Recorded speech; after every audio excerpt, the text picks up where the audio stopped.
Live from Quezon City, Philippines. Your news, current affairs, and public service channel, Margo TV Philippines. Live. Eto na po ang isa pang kaagapay natin. Silver medalist ng Malaysia noong kanyang kabataan. Ex-Philippine Navy at iba pa. Dito sa Margo TV Philippines. Margo TV Philippines. Gusto niyo bang malaman ang history ng ating batikang atleta? Tara na, kwentuhan tayo kasama si Victor Bonanza Salonga. Victor Bonanza Salonga.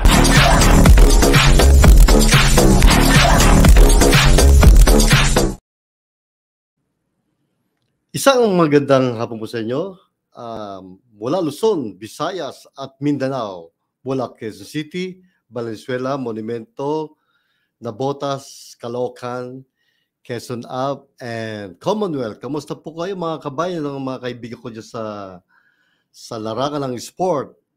Kaya po, pag-usapan natin, nalalapit na po ang ating FIBA World Cup. Diyan po nagaganapin po dyan sa Philippine Arena dyan sa Bukawi, Victoria, Ciudad. Ang mga balita po natin, mga athlete dyan sa mga paglaban natin sa mga iba't ibang komponen ng mga tulad ng basketball, badminton. Pero pag-usapan po natin ngayon ay tungkol sa atin mga player natin sa basketball sa Gilas Pilipinas, puspusan ng paghanda sa FIBA World Cup. Pukpukan ng pag-ensayo ng Gilas Pilipinas hanggang sa pag-umpisa ng World Cup sa Biyernes, August 25, ayon kay Gilas.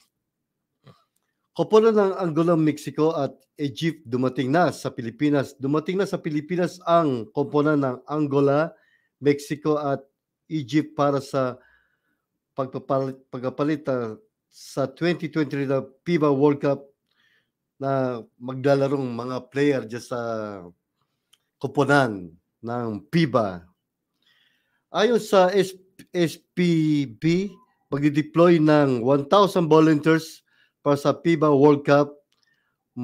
May 1,000 volunteers ang i-deploy, samantalang basketball ng Pilipinas SBP, Local Organization Committee para sa nalalapit na FIBA basketball na gaganapin po dyan sa Philippine Arena sa August 25. Ang Gilas pahirapan sa pagdesisyon ng final lineup ng FIBA. Inilarawan ni Gilas Pilipinas head coach Chot Reyes na magiging mabigat ang pagdesisyon sa pagpili ng 12 manlalaro ng PBA dito sa ating bansa. Gilas ikinalugod ang pagbabalik nila kay Soto at Scotty Thompson. Ikinatawa ng Gilas Pilipinas ang pagbabalik nila kay Soto at Scotty Thompson sa mga komponan matapos magpahinga dahil sa mga injury, pero ngayon ay malalakas na po sila nga para maganda at paglabanan sa mga komponan ng FIBA World Cup. Kamusta mga kabayan ng mga kasama natin dyan sa mga atleta at sa mga kasama ko dating athletic at sa basketball nang nakasama ko noon pa, walang iba kundi ang aking kaibigan na si Jerry Condinera ng University of the East. Yan, sila Alvin Patrimonio, sila Cholas. Kamusta na kayo mga kabrad sa paglalaro natin? Sa ngayon, balita ko nagko-coach na kayo dahil siyempre nagkakaedad din po tayo. Nung araw, bata-bata tayo, talagang napakalakas natin. Anytime, anywhere, pwede tayong lumaban. Pero bagamat ganoon pa man, maligaya tayo sa ating mga mahal sa buhay upang bigyan sila ng mga panahon at suportahan natin ang mga mahilig natin mga manlalaro ng ating bansa. Kamusta na po ang ating mga kaibigan na sila Esmeraldo Ponelas at mga kaibigan ko dyan sila Jerome Ong, si Nestor Nuda, and Ricardo Santos ng Philippine Navy. Hello, Sarge, Master Sergeant, kamusta na po? At saka kinamusta ko rin po ang aking mga kaibigan na si Manuel Uyaw ng Philippine Army. Hello po, Master Sergeant Manuel Uyaw ng na-assign po dyan ngayon sa DND, dyan po sa Albato. Basta sa DND po siya na-assign ngayon. At saka mga kaibigan ko dyan sa Baguio City, ang mga sila Lakay, sila Katoliko, at saka kinakamusta ko si Aslaman Lagundi ng Philippine Navy, at saka si Major Pabroha. Hello, Sir. Kamusta na kayo dyan? Kamusta na rin po si Renato Uso, ang ating dating coach dyan sa Philippine team sa Gintong Alay, Gintong Tagumpay. Ngayon po, yung mga balita natin dito sa sports, walang iba, ang Gilas ay naghahanda laban sa mga koponan na ating mga panlaban. Ngayon po natin ng Pilipinas bigo sa opening ng night and SEA Games language laban sa Thailand. Bigo ang Pilipinas sa laban nito sa Thailand para sa opening night second legs Southeast Asian Game. Volleyball. Tapos na pa itong mga balita ito. Na-late na ako rito. PBA posibleng magdagdag ng 2 komponan sa liga. Inansisyon ng Philippine Basketball Association sa nakikipag-ng pang-organisasyon ng 2 komponan ng posibleng maging champion. Sa sports po ay dumating na sa Pilipinas ang komponan ng Angola, Mexico at Egypt para sa nalalapit na FIBA na gaganapin po dito sa opening dito sa Philippine Arena. Sports Balita Tagalog Newspaper tabloid po. Suporta ng gobyerno sa mga atletang Pinoy. Wow! Tiniyak ni Marcos na suportahan ang mga Pilipino nating atlet sa mga makabagong henerasyon para alagaan ang ating mga player dito sa ating bansa na nakatapos na lang palarong pambansa na ginanap po dyan sa Marikina City sa palarong pambansa. Ayon po kay Ferdinand Marcos, ang ating Pangulo, na tulungan ang ating mga athletic para sa mga iba't ibang komponen ng ating bansa, panlaban, katulad ng basketball, swimming, at athletic. Kamusta na rin po yung ating mga bagong athlete at saka mga nagbigay ng karangal natin sa ating bansa. Kamusta na rin kaya sila Justo Dabunda ng long distance runner ng Philippine Navy? Sila po kayo nasuporta ng ating gobyerno. At kamusta na rin po ang ating kaibigan na si Elma Moros na ngayon ay nagko-coach na lang bilang athletic sa pagtuturo ng paglalaro ng track and field na ginaganap sa iba't ibang bansa. At saka congratulations po sa mga Pilipino na tumakbo sa katapos lang ng Southeast Asian Game dyan sa ginanap sa Thailand na nag-gold medal sa 4x4 meter relay.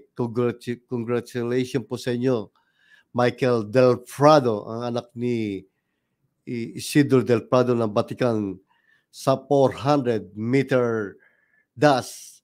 ang kanyang time napakabilis ay 45.2 seconds. Nako, fastest po yan ang ating panlaban na si Isidro Del Prado.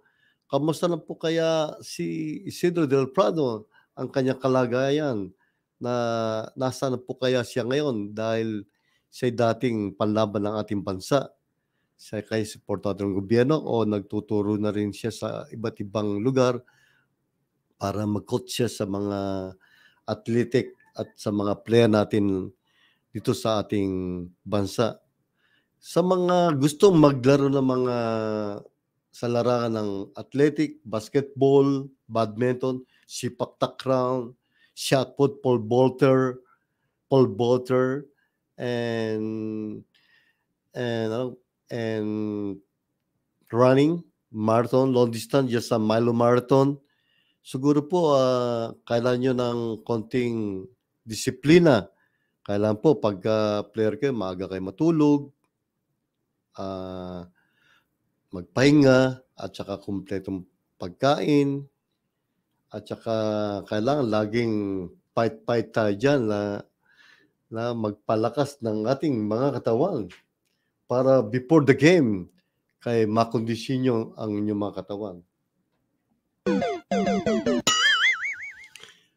Mga kaibigan, sa larangan ng sports kailangan maging active ka. Tatlo lang po yun: self-discipline, dedication, and interest. Tatlo po yun. Kailangan lagi mong dala yung tatlo niyan. First of all, kailangan lagi kang manalangin before the game. Naalala ko nung naglalaro pa ako, before the game kailangan manalangin before na lumabang ka, magpakondisyon ka. Hindi yung nagpupuyat ka, wala pong kwenta. Pag nagpupuyat ka, nako, pagdating ng laro lalambot-lambot. Kailangan laging present of mind, laging fight. Ika nga, pag sinabing sa larangan ng track and field, your mark, get set, go. Kailangan huwag kang papahuli sa starting line. Huwag kang babagal-bagal. Ika nga, bawal po doon ng tutulog sa pansitan. Kala di balik ko yung pansit masarap. Doon sa larangan ng track and field, lalo na sa 100 meter dash, hindi po pwede doon tatanga-tanga. Kailangan alert ka rin.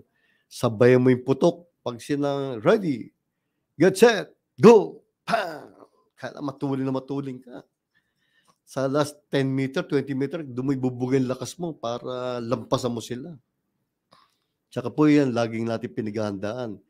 Hindi po lagi tayo minom ng alak o naglalasing palagi. Kaya meron po tayong disiplina sa sarili natin. Layo tayo sa mga barkada, mga bad influence. Maiwas po kayo, lalo yung mga kabataan natin dyan. Hindi po pwede yung pagka-player ka, kung saan ka nagpupunta, inom dito, inom doon. Bawal po yun. Bawal din po yung magpuyat. Kailangan gusto mo talaga masenso at gusto mo maging number 1 sa larangan ng sports, disiplinahin mo ang iyong sarili.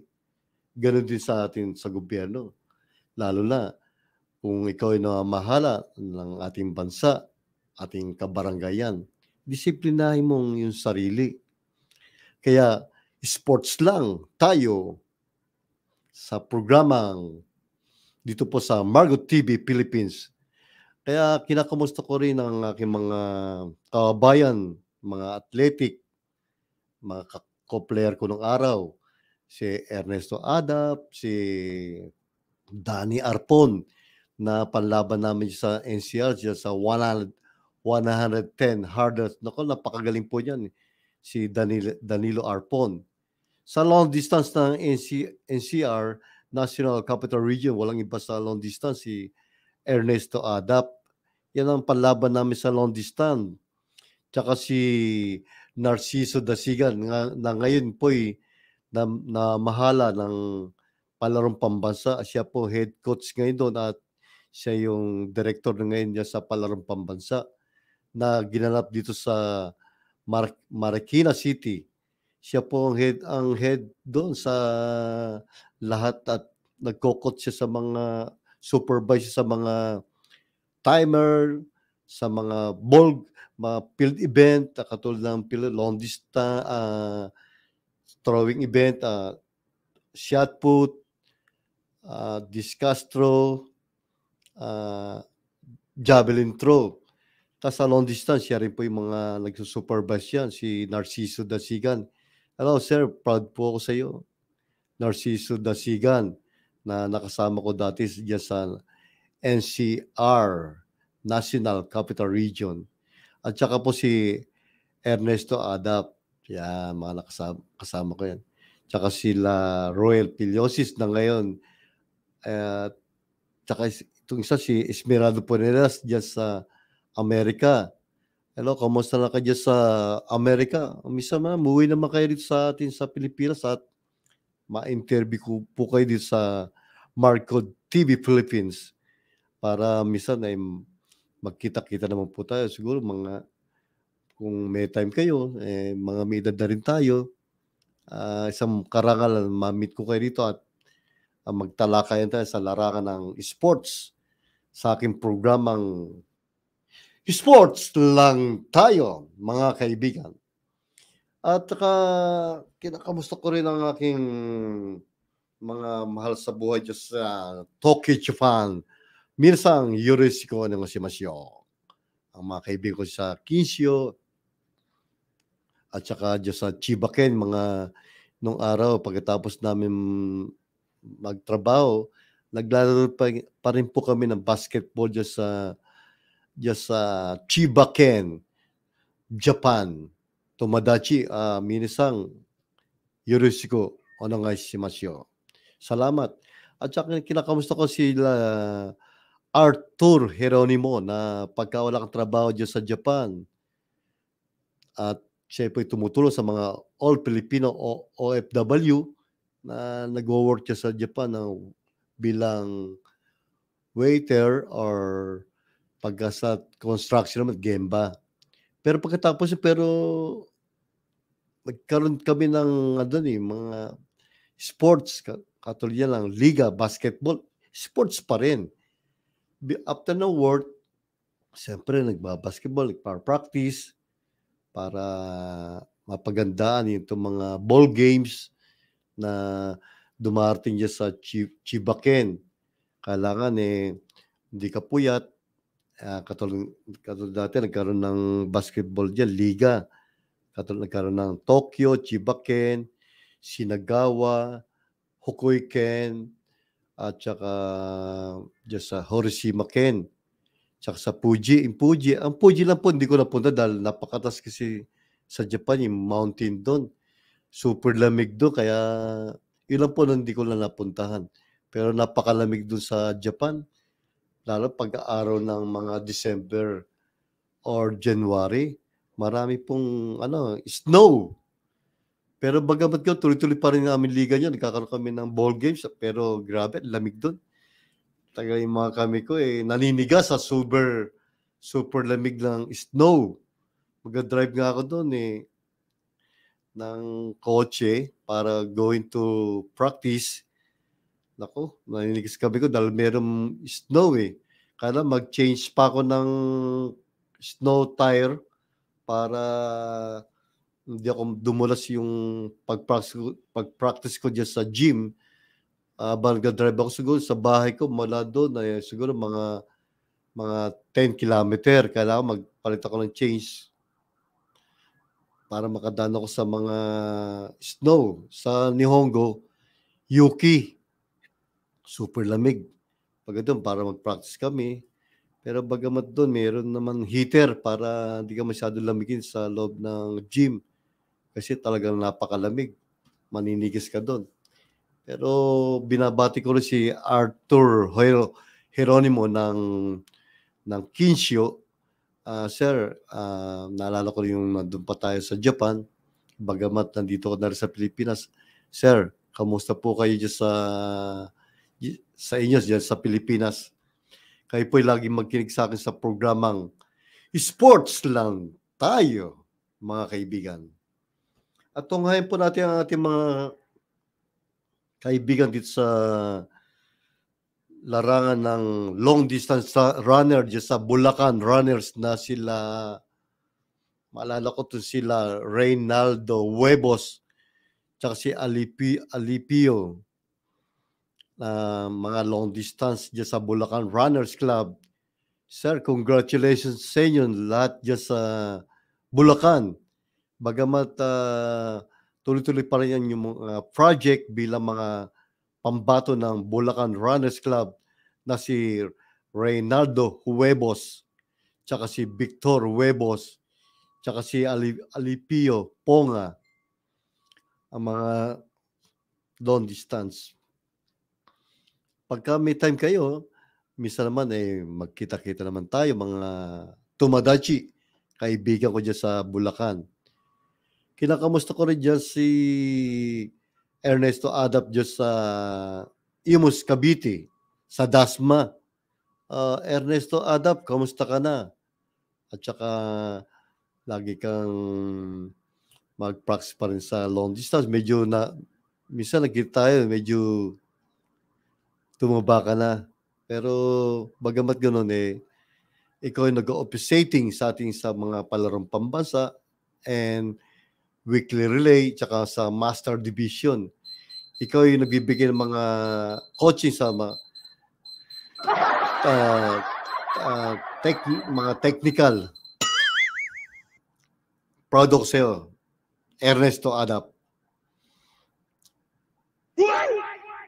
Hello, and sa mga kabataan natin dyan sa media, hello. Kamusta na kayo sa media dyan po sa Lakas Pinoy?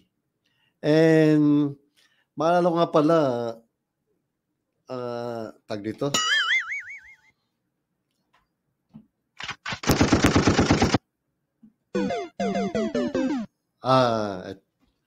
Magandang hapon sa inyo at ako'y magpapaalam na bagamat kinapos ang aking oras. Lagi niyo pong tunghayan ang aking programang Sports Lang Tayo dito po sa Margo TV Philippines. Maraming salamat po sa inyo.